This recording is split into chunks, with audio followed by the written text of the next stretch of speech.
அந்த மாப்பிள்ளை வேற வரேன்னா என்ன விஷயம் தெரியல. எப்போ வருவான்னு தெரியல. எங்க இருக்கான்னு தெரியல.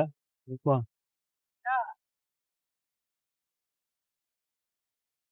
மாமா வாடா மாப்பிள்ள, நல்லா இருக்கியா? நீங்க எப்படி இருக்கீங்க? நல்லா இருக்கேன் மாப்பிள்ள. சந்தோஷம். என்ன மாப்பிள்ள, நீ வர சொன்ன என்ன மாப்பிள்ள விசேஷம்? நல்ல விஷயம் தான் மாமா. மாப்பிள்ள நல்ல விஷயம்னா கல்யாணம் மாமா. கல்யாணம் சொல்றேன் மாப்பிள்ள, சந்தோஷம் தான். இருந்தாலும் மாமாவை பார்த்துக்க, மாமா எவ்வளோ கஷ்டப்படுறேன்னு பார்த்துக்க. கல்யாணம் முடிஞ்சா பழைய பஞ்சாயத்துலாம் வரும். வேணாம் மாப்பிள்ள, நீ வாடகை சந்தோஷமா ஃப்ரீயா திரி. நல்லது அதான். நீங்க கல்யாணத்துக்கு கூட பஞ்சாயத்து இருக்கா? சரி சரி மாமா, கல்யாணத்துக்கு வந்துருங்க. மாப்பிள்ள போவாரு, மாமா சொன்னா கேள்றான். மாப்பிள்ள இங்க வாடா, டே இங்க வாடா.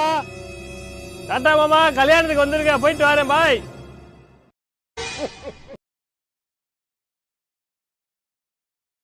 நீ புது மாப்பிள்ள வர மாதிரி தெரியுது. மாப்பிள்ள இங்க வாடா. இந்த வரேன் மாமா. நான் மாமா மாப்பிள்ள உட்காரு மாப்பிள்ள. நான் உட்காரேன் மாமா. என்னடா புது மாப்பிள்ள பழைய மாப்பிள்ள மாதிரி இருக்கடா. அதை ஏன் மாமா கேக்குறீங்க? ஏன்டா என்னடா ஆச்சு, இவ்வளவு ஃபீல் பண்ணி பேசுற? அப்படியே மேல பாருங்க மாமா. ஃபிளாஷ்பேக்.